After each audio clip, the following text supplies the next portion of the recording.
श्री सीतारामचंद्र भगवान की जय।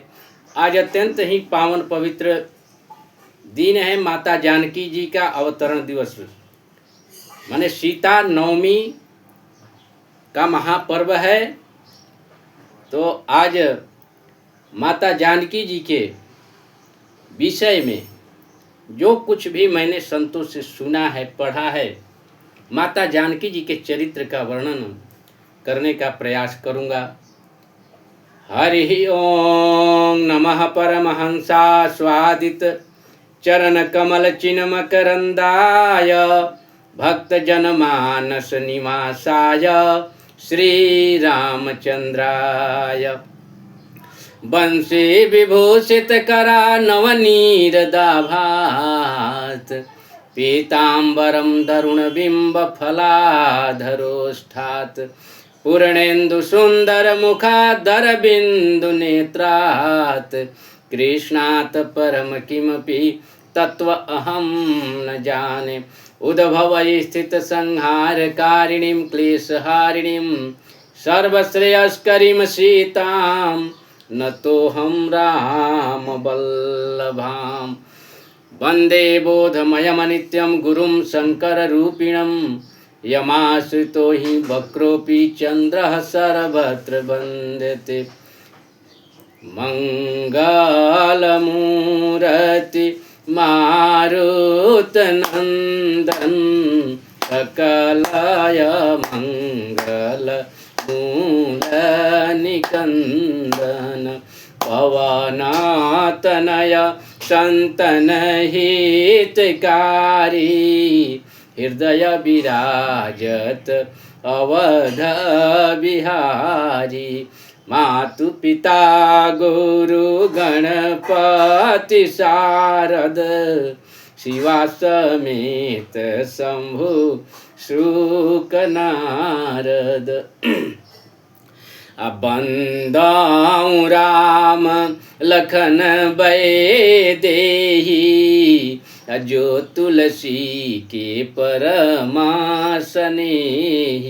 संकट कटे मीटे सब पीरा जो सुमिरे हनुमत बलवीरा।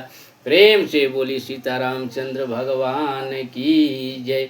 जगत जननी माँ जगदम्बा जानकी मैया की जय। गौरी नंदन श्री गणेश जी महाराज की जय। गुरु भगवान की जय।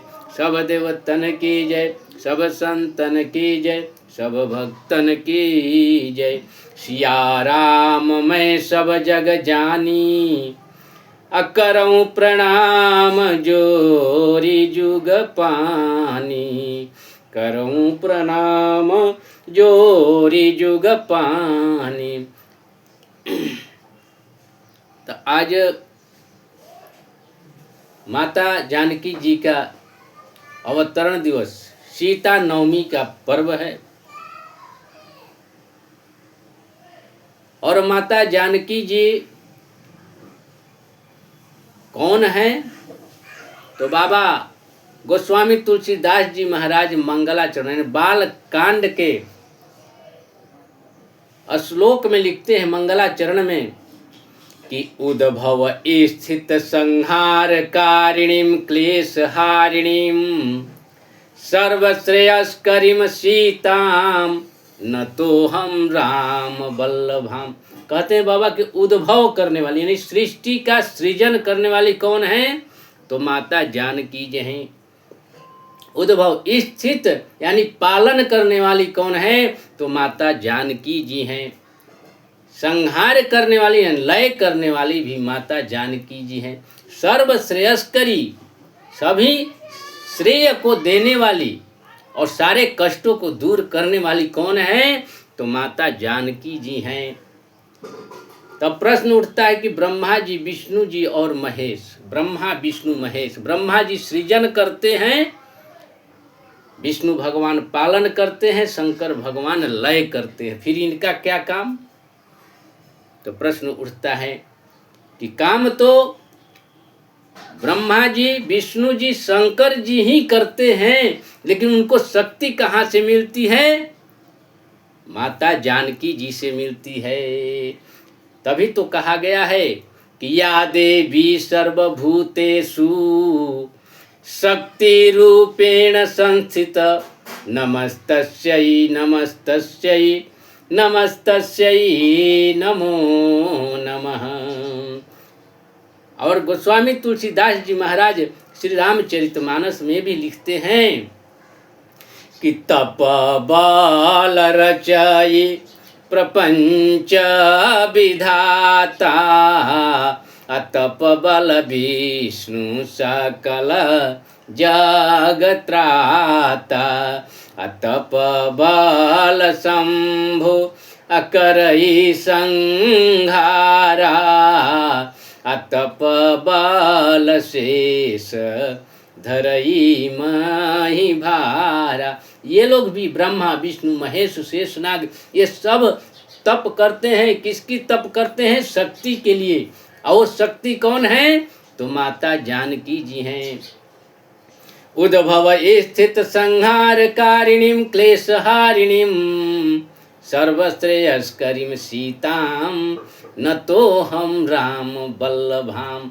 माता जानकी जी के चरणों में बारंबार नमस्कार प्रणाम साष्टांग दंडवत करता हूँ, जो सृष्टि को सृजन करने वाली है, पालन करने वाली है और लय करने वाली है। माता जी का तो ये काम है। इतनी शक्ति देने वाली कौन है? तो माता जानकी जी हैं। और जिनके भ्रिकुटी विलास से ब्रह्माणी रुद्राणी अनगिनत पैदा हो जाती हैं। बाबा कहते हैं कि भ्रिकुटी विलास जासु जग होई राम बाम दिशि सीता सोई। जिनके भ्रिकुटी विलास से सृष्टि अखिल ब्रह्मांड की रचना हो जाती है। असो बाम भाग सोहते अनुकूला आदि शक्ति छवि निधि जगमूला आदि शक्ति छवि निधि जगमूला। माता आदि शक्ति हैं, जिनके दृष्टि मात्र से अखंड ब्रह्मांड की रचना हो जाती है, अखिल ब्रह्मांड की रचना ऐसी माता जानकी जी हैं।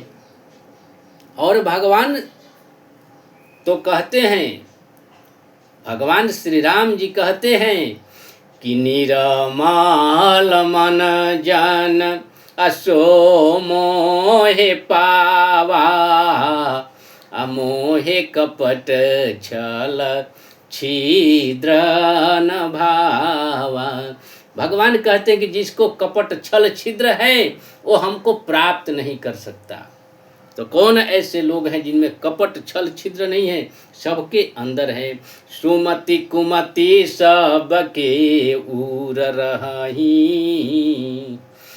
असुमति कुमति सबके उर रही अनाथ पुराण निगमय सकहीं। विभीषण जी महाराज रावण से कह रहे हैं कि सुमति और कुमति सबके हृदय में होता है, कोई सुमति और कुमति से वंचित नहीं है। तो अभी सुमति कुमति को अपने अंदर के विकार को कैसे हटाया जाए? जब बालक शिशु होता है, शिशु बालक को धूल में धूसरित रहता है, शरीर में गंदगी लगाए रहता है, उस समय पिता क्या कहता है? पिताजी कहते हैं कि अरे देखो ये धूल में लेट रहा है। और जब माँ नहला धुलाकर काजल लगाकर कपड़े पहनाकर एकदम चमका देती है, तब पिता भी देखते हैं तो कहते हैं कि आ लला, गोद में लेके लगते हैं। लाड़ प्यार करने, उसी तरह से भगवान हैं। भगवान कहते हैं कि मन को निर्मल करोगे तब हमको प्राप्त करोगे। लेकिन मन को निर्मल बनाने के लिए माता जानकी जी के शरण में ही जाना पड़ेगा, क्योंकि वही हमारी आचार्या है, वही आचार्या हैं और विश्व की प्रथम पाठशाला माँ है, जननी है। भगवान कहते हैं, परम पूज्य पाद गोस्वामी तुलसीदास जी महाराज लिखते हैं सीता जी की वंदना में, आगे बाबा लिखते हैं कि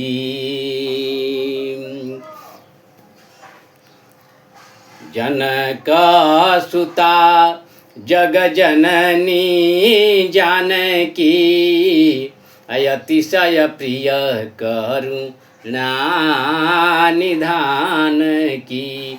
अता के युग पद अकमल मनावऊं, जासु कृपा नीर मलमति पावऊं। जासु कृपानी, किसकी कृपा होगी तो मन निर्मल होगा?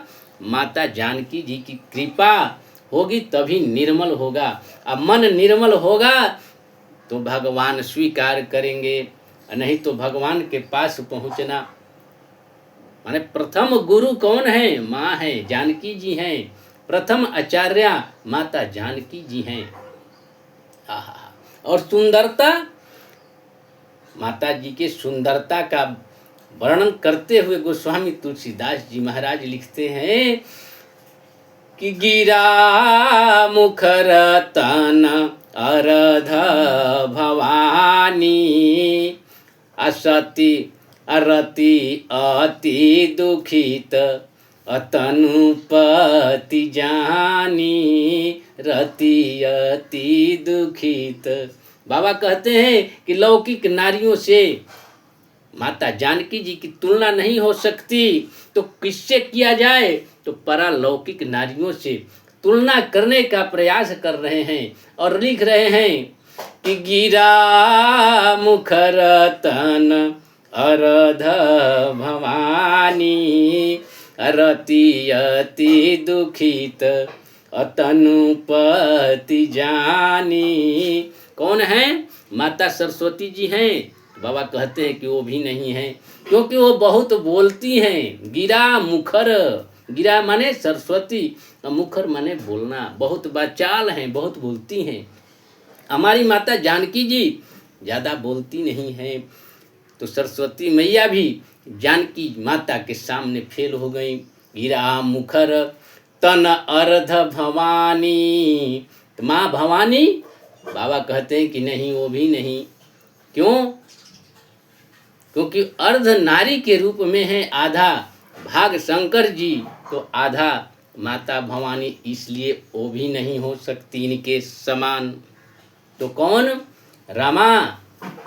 भगवान कहते हैं तुलसी बाबा की नहीं। क्यों?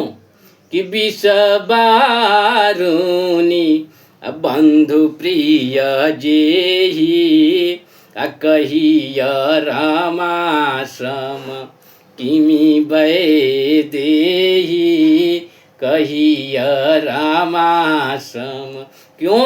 क्योंकि वो समुद्र से पैदा हुई है और समुद्र से विष भी पैदा हुआ है।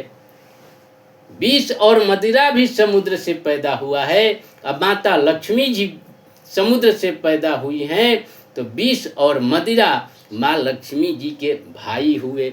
इसलिए लक्ष्मी जी की भी तुलना माता जानकी जी से नहीं हो सकता।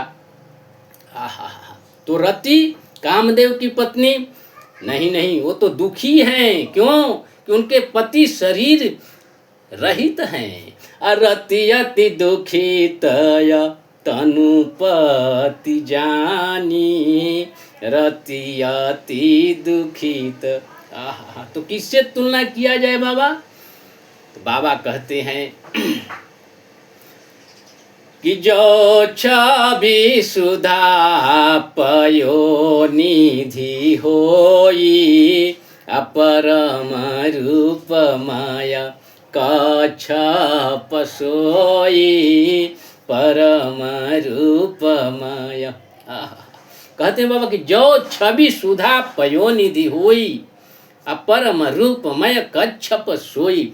यदि वो समुद्र जिससे लक्ष्मी जी की उत्पत्ति हुई है वो समुद्र खारा है, उसका जल खारा है, उसके जगह पर यदि अमृत का समुद्र हो, अमृत से भरा हुआ समुद्र हो, जो छवि सुधा पयो निधि होई परम रूपमय कच्छप सोई। और जिस कछुए का प्रयोग किया गया था, आधार बनाया गया था समुद्र मंथन के समय, वो कछुआ कठोर है, उसके जगह पर अत्यंत रूपवान कोमल कोई कछुआ हो, रूप रूपी। जो छवि सुधा पयोनिधि होई परम रूपमय कच्छप सोई। परम रूप रूपी कछुआ हो, परम रूपमय कच्छप सोई। शोभा रजुमन दरु श्रृंगारू मथय पानी निज पंकज मारू। बाबा कहते हैं कि शोभा रूपी रस्सी हो। समुद्र मंथन के लिए नाग का प्रयोग, वासुकी नाग का प्रयोग किया गया था, वो विषैला है, उसके जगह पर शोभा रूपी रस्सी हो। शोभा रजु मंदरु श्रृंगारू। और जिस मंदराचल पर्वत को मथनी बनाया गया था, उसके जगह पर श्रृंगार रूपी मथनी हो। मंदराचल अपने हाथों से खुद कामदेव समुद्र का, उस समुद्र का मंथन करें और उससे जो लक्ष्मी जी पैदा होंगी, उससे जिस लक्ष्मी की उत्पत्ति होगी, उस लक्ष्मी की भी तुलना करने में कवि लोग संकोच करेंगे। वो भी माता जानकी जी के जैसा नहीं हो सकती। बाबा कहते हैं कि यही विधि उपजे लक्ष्य तब सुंदरता सुख मूल तदपि संकोच समेत कवि अकहि सिया समतुल। यदि इस विधि से भी, क्योंकि ये जो लक्ष्मी जी हैं, इनकी उत्पत्ति तो कर्कश कठोर वस्तुओं का उपयोग किया गया है इनके उत्पत्ति में। मंदराचल पर्वत, वासुकी नाग, कछुआ, एक तरफ से देवता एक तरफ से दानव, इस तरह से इनके उत्पत्ति के जगह पर जिसके इसके उल्टा हो, विपरीत हो, सुधा का समुद्र हो, श्रृंगार रूपी रस्सी हो, शोभा रूपी रस्सी हो, श्रृंगार रूपी मंदराचल पर्वत हो, और कामदेव खुद अपने हाथों से मंथन करे और उससे जो लक्ष्मी उत्पत्ति होंगी, उसके साथ भी, उनके साथ भी तुलना करने में कवि को संकोच होगा। तो कैसी हैं माता जानकी जी? तो बाबा आगे लिखते हैं कि चली संग लय सखी सयानी गावत गीत मनोहर बानी, गावत गीत मनोहर बानी। बाबा कहते हैं कि सोहनवल तन सुंदर सारी। इतना लिखने के बाद संत शिरोमणि गोस्वामी तुलसी बाबा का भी कलम रुक गया। सोहनवल तन सुंदर सारी। बाबा लिखते हैं कि माता जी के कोमल सुकोमल नए शरीर पर साड़ी शोभायमान है। और इतना लिखने के बाद गोस्वामी तुलसीदास जी महाराज माता जी के छवि को ध्यान करने लगे, और ध्यान करते करते बाबा का ध्यान लग गया और कलम वहीं रुक गया। बाबा ने तो लिख दिया कि सोहनवल तन सुंदर सारी। आहा, इसके आगे बाबा का कलम रुक गया। हनुमान जी महाराज ने देखा कि बाबा तो असमंजस में पड़ गए हैं कि इसके आगे क्या लिखें। तो आगे की कड़ी हनुमान जी महाराज लिखते हैं। ऐसा संत, पूज्य संतों का पूज्य आचार्यों का कहना है कि आगे की कड़ी हनुमान जी अर्धाली लिखते हैं। बाबा लिखे कि सोहानावल तन सुंदर सारी जगत जननी अतुलित छवि भारी जगत जननी अतुलित छवि भारी। आज हनुमान जी महाराज का भी दिन है, शनिवार, और माता जानकी जी का अवतरण दिवस है। तो माता जानकी जी ने प्रथम पुत्र के रूप में हनुमान जी महाराज को स्वीकारा है। हनुमान जी महाराज को माता जी ने आशीर्वाद दिया कि अजराय अमर गुण निधि सुत होहूँ अकरहूँ बहुत रघु नायक छोहूँ अष्ट सिद्धि नव निधि के दाता असबर दीनी जानकी माता। हनुमान जी महाराज का भी आज दिन है और माता जानकी जी का अवतरण दिवस। ये दोनों संयोग बहुत ही सौभाग्य से आया है, इसलिए प्रेम से बोलिए वीर बजरंग बली की जय। जगत जननी माँ जगदम्बा जानकी मैया की जय। हमारी माँ जगदम्बा जानकी जी इतनी सुंदर हैं कि भगवान श्री राम सबको चकोर बना रहे हैं अपनी सुंदरता को के सामने। खुद चंद्रमा हैं, लेकिन जब माँ को माता जानकी जी को देखते हैं तो भगवान खुद चकोर बन जाते हैं। बाबा लिखते हैं कि असकाही फिरी देखे ते ही ओरा असिय मुख शशि भय नैन चकोरा सिय मुख शशि भय नैन चकोरा। और भगवान कह रहे हैं कि कैसी लग रही हैं माता जानकी जी कि सुंदरता कहूँ सुंदर करई छवि गृह दीप शिखा जनु भरई सब उपमा कवि किए जूठारी किमी पट तरऊँ विदेह कुमारी। कवियों ने सारे उपमा जूठा कर दिया है, प्रयोग कर लिया है। अब किससे माता जानकी जी के सुंदरता का वर्णन करूं? तो प्रेम से बोलिए जगत जननी माँ जगदम्बा जानकी मैया की जय। माँ सुनैना माता के पुतलिका की जय। जय जय श्री सीताराम, जय जय श्री राधे श्याम। जगत जननी माँ जगदम्बा जानकी मैया की जय। माता जानकी जी के अवतरण दिवस पर फिर से आप सभी सनातनियों को, सभी राम भक्तों को, कृष्ण भक्तों को, शिव भक्तों को हार्दिक शुभकामना देते हुए वाणी को देता हूँ विराम। जय जय श्री सीताराम, जय जय श्री राधे श्याम, जय श्री हनुमान, जय श्री परशुराम, जय जय श्री सीताराम। सीताराम जय सीताराम।